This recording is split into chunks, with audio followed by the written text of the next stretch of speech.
देवदत्त के दिल की धड़कनें बढ़ी हुई थी। वो एक बड़े से पेड़ के पीछे छुपा हुआ था।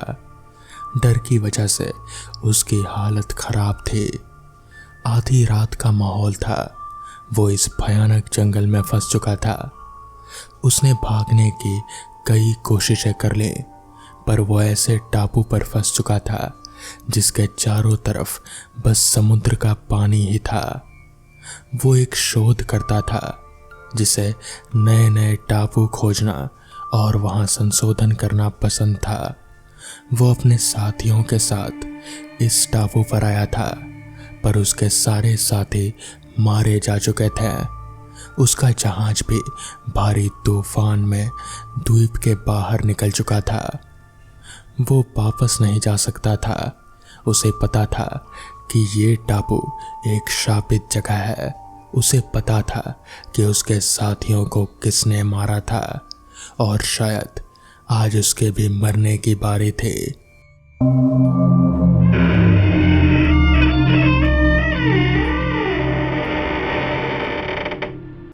वो द्वीप असल में काफी बड़ा था।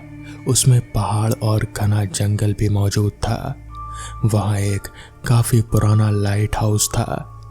देवदत्त ने अपने मन में कहा, अगर मुझे बचना है तो लाइट हाउस में जाकर छिपना होगा, वरना वरना वो चुड़ैल मुझे भी मार देगी। मुझे इस जंगल में आना ही नहीं चाहिए था। लाइट हाउस तट के पास बना हुआ था और देवदत्त इस वक्त जंगल में था। वहां तक वापस जाने की दूरी लगभग 1 घंटे की थी। वो अब पेड़ के पीछे से निकलकर धीरे धीरे आगे बढ़ने लगा। अचानक ही तेज बारिश शुरू हो गई। आसमान में बिजलियों के कड़कने की आवाज आने लगी। देवदत्त और भी ज्यादा डर गया, पर वो धीरे धीरे आगे बढ़ता रहा। वो थोड़ी देर चलता और एक पेड़ के पीछे छिपकर आसपास ध्यान से देखता। वो संभल कर आगे बढ़ रहा था। उसका दिल अब भी जोरों से धड़क रहा था। जमीन पर बारिश की वजह से कीचड़ हो गया था। वो संभल कर खुद को दिलासा देते हुए आगे बढ़ रहा था। थोड़ी देर चलने के बाद वो फिर एक पेड़ के पीछे छिपकर आसपास देखने लगा कि तभी अचानक कई बूंदें उसके ऊपर गिरने लगी। उसे लगा कि बारिश की बूंदें हैं, पर उसने जब अपने हाथ पर देखा तो वो कांप उठा। वो बूंदें खून की थी। वो थरथराने लगा। उसका शरीर अब हिल नहीं पा रहा था। उसने हिम्मत करके ऊपर देखा। पेड़ पर किसी जानवर की तरह अपने शिकार का इंतजार करते हुए वो भयानक चुड़ैल अपना मुंह खोले देवदत्त को देख रहे थे। पेड़ पर किसी चमगादड़ की तरह काली जली हुई शरीर की चमड़ी, मुंह से नजर आते सड़े हुए भयानक दांत, जिसमें से उसकी लंबी जुबान लटक रहे थे। हाथों में भयानक नुकीले नाखून।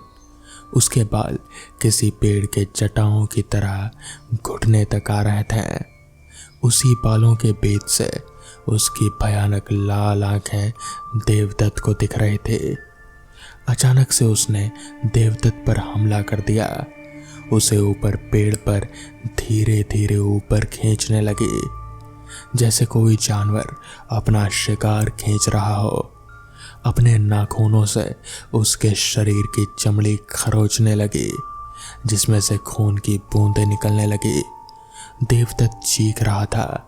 उसे असहाय दर्द हो रहा था। वो देवदत्त से करीब 2 गुना बड़ी थी। फिर अपनी जुबान उसके आंखों पर घुमाई और मुंह के दांत उसके गर्दन में घुसा उसका खून पीने लगी। देवदत्त तड़प रहा था। उसकी चीखें पूरे टापू पर गूंज उठी। कुछ देर बाद उसने अपना दम तोड़ दिया। चुड़ैल उसे नीचे नोचकर किसी जानवर की तरह खा गई।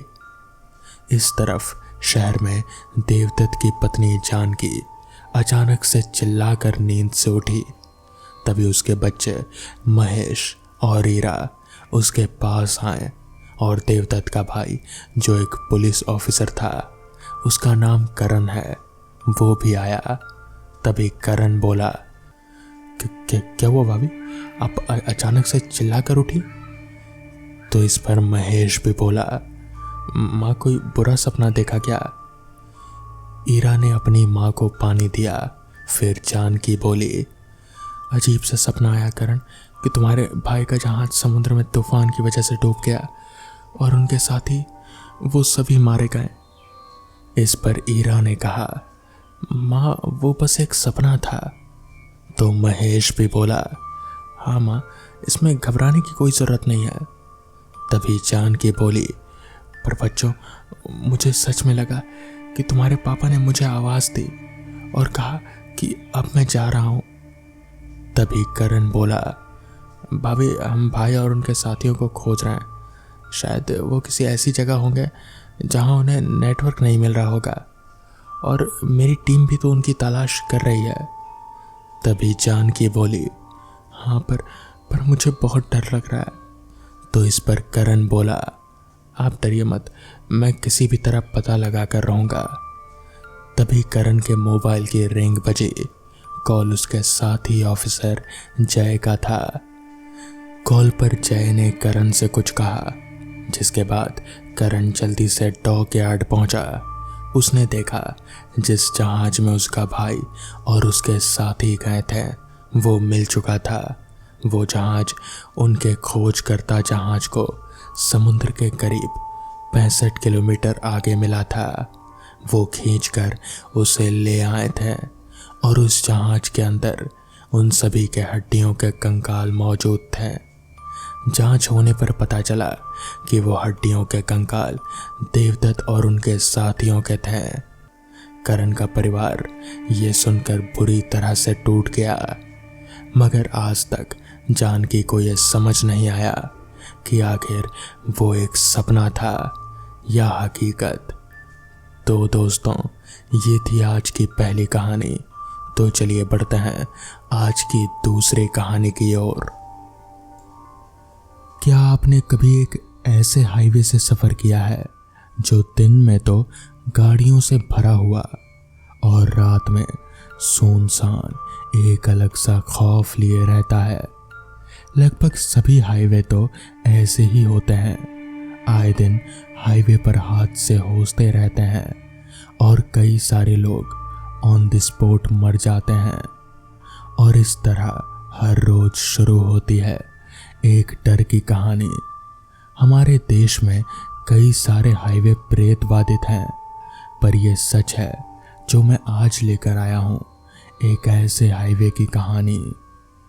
एक बार 7 दोस्त जो हैं रोहन, राजू, कमलेश, रोनी, श्याम, हितेश, तीनों एक ही कॉलेज में पढ़ते हैं और सभी दोस्त बहुत ही अच्छे घरानों के थे। वो सभी एक बार घूमने का प्लान बनाते हैं। रोहन जो एक नामी बिजनेसमैन का बेटा है, वो अपने नए 5 स्टार होटल के बारे में बताता है जो एक नेशनल हाईवे के किनारे बना है, पर वहाँ पहुँचने में 10 घंटे लगते थे क्योंकि वो नई ब्रांच दूसरे शहर में थी। तो वो सभी अपने अपने घरों से परमिशन लेकर उन्होंने एक छोटा प्लान बनाया कि हमको कॉलेज के रिसर्च के लिए दूसरे शहर में एक कॉलेज में जाना है, तो उन्हें आराम से परमिशन मिल जाएगी। और सभी ने घर में यही बताया और उन सबको परमिशन मिल गई। परमिशन मिलने के अगली रात 10 बजे उन्होंने निकलने की सोची। रोहन और उसके दोस्त सब गाड़ी में बैठकर आराम से मस्ती करते हुए निकले जा रहे थे और आगे जाकर वो एक ढाबे पर खाना खाते हैं और बियर भी पीते हैं और कुछ रास्ते के लिए भी रख लेते हैं। और वो उस ढाबे वाले से जाकर पूछते हैं तो पता चलता है कि यहाँ से एक शॉर्टकट रास्ता है जो मेन हाईवे के बगल से जाता है और आगे जाकर हाईवे और वो दोनों एक हो जाते हैं। पर ढाबे वाले ने बताया कि वो जगह रात के लिए बहुत ही खतरनाक है और उस रास्ते में कहीं भी रुकना मत। वो सारे दोस्त एक साथ हंसते गाते निकल जाते हैं और ढाबे वाले की बात भूल गए। फिर गाड़ी से उतरकर बियर पीने लगे। वहाँ एक बोर्ड था जिस पर हाईवे तक की दूरी 5 किलोमीटर थी और वो सब फिर गाड़ी में बैठ गए और वो लगातार 1 घंटा चले तो फिर वही बोर्ड दिखा। पहले उन्होंने ध्यान नहीं दिया और फिर वो वहीं आ गए जहाँ से चले थे। अब सब लोग एक ही रास्ते के बीचों बीच फंस चुके थे। उन्हें समझ नहीं आ रहा था कि अब क्या किया जाए। वो गोल गोल घूमकर उसी जगह पर आ जा रहे थे। जब उन्होंने उस जगह के कई चक्कर काटे तो फिर वहीं पहुंच जाते जहां से शुरू होते हैं और एक जगह पर गाड़ी खराब हो गई। रोनी जो कि गाड़ी चला रहा था वो गाड़ी चेक करने के लिए उतरा तो उसने बोनट खोला तो उसे बोनट में कुछ खराबी नहीं दिखी, पर उसने इस जंगल में मजाक करने की सूझी तो वो एक पेड़ के पीछे छिप गया। और तभी हितेश ने देखा कि रोनी तो है ही नहीं। वो डर गया। उसे वो चेतावनी याद आई जो ढाबे वाले ने कही थी कि उस रास्ते पर कभी भी गाड़ी मत रोकना। और वो जोर से चिल्लाने लगा तो उसकी आवाज़ सुनकर सब लोग जाग गए और डर भी गए। सारे दोस्त नीचे उतर गए बस एक को छोड़कर। और तभी अचानक रोनी बाहर निकल आता है और सब लोग खुश हो जाते हैं, पर उनको नहीं पता थी कि उनकी खुशियों को एक शैतानी रूह की नज़र लग चुकी है। अब रोहन ने कहा, गाड़ी तो खराब हो गई है, अब चलो पैदल ही आगे बढ़ते हैं। पर उनको क्या पता था कि वो कितनी बड़ी मुसीबत में थे। और सब दोस्त गाड़ी से अपना अपना बैग लेकर आगे बढ़ने लगते हैं। वो लगातार चलते रहे तो रोहन ने कहा, अब मैं देखता हूँ मैप पर, लोकेशन चेक करता हूँ। पर वहाँ सिग्नल तो थे ही नहीं। सब दोस्तों ने अपने अपने मोबाइल चेक करें, किसी के भी फ़ोन में सिग्नल नहीं था। वो थक कर वहीं सड़क के किनारे लेट गए और धीरे धीरे उन सब की आंखें लग गई। तभी सबसे पहले रोनी की नींद टूटी तो उसने देखा कि उसका कोई भी दोस्त वहाँ नहीं है और जंगल से रोनी को आवाज़ आ रही थी। तो वो उस आवाज़ के पीछे गया। उसने देखा कि एक सफ़ेद सा आदमी एक छोटी काली बिल्ली लेकर वहीं पर खड़ा है। वो बिल्ली बार बार रोए जा रही है और वो आदमी भी उसके साथ रो रहा है। और जैसे ही उसने उसे उठाने के लिए हाथ बढ़ाया और रोनी ज़ोर से चिल्लाने लगा। और उनके दोस्त रोहन और उसके बाकी दोस्तों ने उसे बहुत ढूंढा पर वो कहीं नहीं मिला। रूहानी ताकत ने उसे कहीं गायब सा कर दिया था। अब उनका एक दोस्त उनसे जुदा हो चुका था। सब इस बात से डर गए और गाड़ी की तरफ भागने लगे, पर वो भाग नहीं पाए और ना ही उस हाईवे से कहीं आगे जा पाए। फिर सब एक साथ बैठ कर रहे थे। तभी एक काला साया आसमान में उड़ता हुआ दिखा और वो सबके ऊपर से बिल्कुल जंगल की तरफ गया। रोहन और उसके दोस्त कुछ भी नहीं कर पाए। तभी एक दोस्त ने अपने बैग से ओइजा बोर्ड की सहायता से आत्माओं से संपर्क करने की बात कही ताकि वो ये जान सकें कि आखिर इस आत्मा को चाहिए क्या। अब रोहन और उसके दोस्त ओइजा बोर्ड की सहायता से उस आत्मा को बुलाने की कोशिश करते हैं। सबसे पहले वो एक गोल घेरा बना देते हैं और फिर ओइजा बोर्ड को लेकर उस गोल घेरे के बीच में बैठते हैं और आत्मा को बुलाते हैं। उन चारों के अलावा दो दोस्त जो इस शैतानी खेल से डर रहे थे, वो लोग इससे बाहर ही थे और वहीं पास ही में बैठे थे। तभी अचानक से हितेश को कुछ सुनाई दिया और उसकी नींद टूटी और उसने देखा कि कोई भी उस जगह पर नहीं है, वो सिर्फ अकेला ही है। और तभी एक जोरदार चीख रोहन को सुनाई दी और वो सब उस घेरे से बाहर आ गए और उस आवाज़ की ओर जाने लगे। तो उनको पीछे से आवाज़ आई, कहाँ तक बचकर जाओगे, ये मेरी दुनिया है, कोई भी नहीं बचेगा। और एक भयानक चीख के साथ हितेश को भी वो आत्मा अपने साथ ले गई। अब बस 5 दोस्त ही जिंदा थे। वो बहुत रोए और बहुत दुखी भी हुए। एक शैतान उनके साथ जैसे खेल खेल रहा था और उन्हें एक एक करके मौत के आगोश में ले रहा था। पर जब जान पर बन ही गई है तो क्यों ना सब अपना ही सोचें।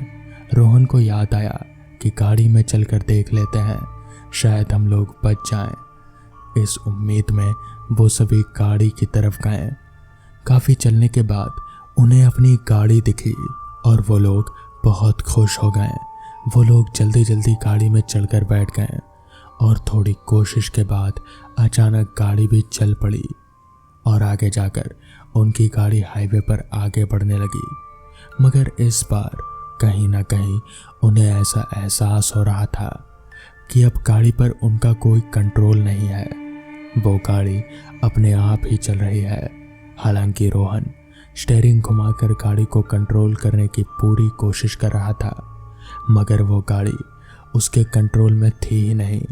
वो बस जैसे अपने आप ही चले जा रहे थे।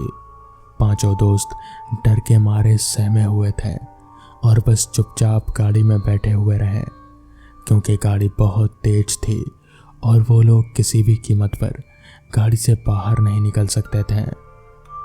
गाड़ी यूं ही अपने आप ही चले जा रहे थे। कुछ देर चलने के बाद उन्हें सामने की तरफ एक झोपड़ी नजर आने लगी। उन्हें समझ नहीं आ रहा था कि आखिर इस भूतिया हाईवे पर यह झोपड़ी कैसे है और इसमें कौन ही रहता होगा। तभी गाड़ी चलते चलते अचानक एकदम से उस झोपड़ी के सामने जाकर रुकी और गाड़ी के सारे दरवाजे अपने आप ही खुल गए। रोहन ने बहुत कोशिश की कि वो गाड़ी के दरवाजे बंद करे और वापस से गाड़ी को आगे बढ़ाए, मगर ऐसा हो नहीं पा रहा था। मतलब कि जो भी वो शैतानी आत्मा थी वो चाहती थी कि वो लोग इस जगह पर गाड़ी से नीचे उतरें, तो उन लोगों ने बेबस होकर ऐसा ही किया। वो लोग गाड़ी से नीचे उतरे और धीरे धीरे उस झोपड़ी की तरफ आगे बढ़ने लगे, इस उम्मीद में कि शायद उनको कोई मदद मिल जाए। वो लोग उस झोपड़ी के पास पहुंचे और रोहन ने जैसे ही दरवाज़ा पीटने के लिए हाथ आगे बढ़ाया कि दरवाज़ा एकदम से खुला। झोपड़ी के अंदर बहुत ज़्यादा अंधेरा था, कुछ भी नज़र नहीं आ रहा था।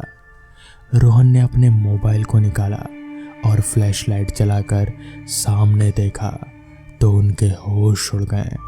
उनको रगों में दौड़ता खून जैसे पानी सा हो गया और ठहर सा गया। उन्हें अपनी आंखों पर यकीन नहीं हो रहा था, क्योंकि उस झोपड़ी के अंदर रोनी और हितेश की लाश पड़ी हुई थी। लाश बहुत ही बुरी हालत में थी। शरीर का हर अंग बिल्कुल अलग था, कहीं सिर तो कहीं पैर। उन सबको समझ नहीं आ रहा था कि आखिर ये सब हुआ कैसे और आखिर ये कर कौन रहा है। वो लोग डर के मारे थर थर कांपने लगे। उनको एक कदम चलने की भी हिम्मत नहीं थी। वो लोग वहीं पर बैठ गए। वो लोग वहाँ बैठे अपना सिर पकड़कर रोए जा रहे थे। उन्हें समझ नहीं आ रहा था कि आखिर ये सब हुआ कैसे। उनके 2 दोस्त उनके सामने बहुत ही बुरी हालत में पड़े हुए थे। तभी अचानक से उन सभी के सिर के ऊपर वही बड़ा सा काला साया मंडराने लगा और उन सभी की आंखों के सामने बिल्कुल अंधेरा सा छा गया। अगली सुबह न्यूज़ थी, शराब के नशे में 7 लोगों की गई जान।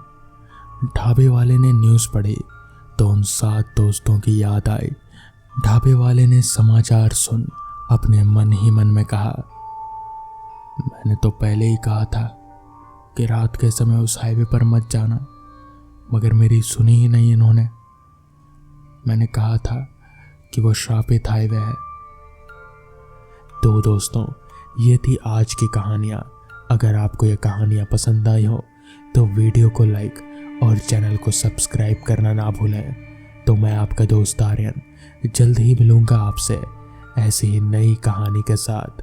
तब तक के लिए अपना ख्याल रखें।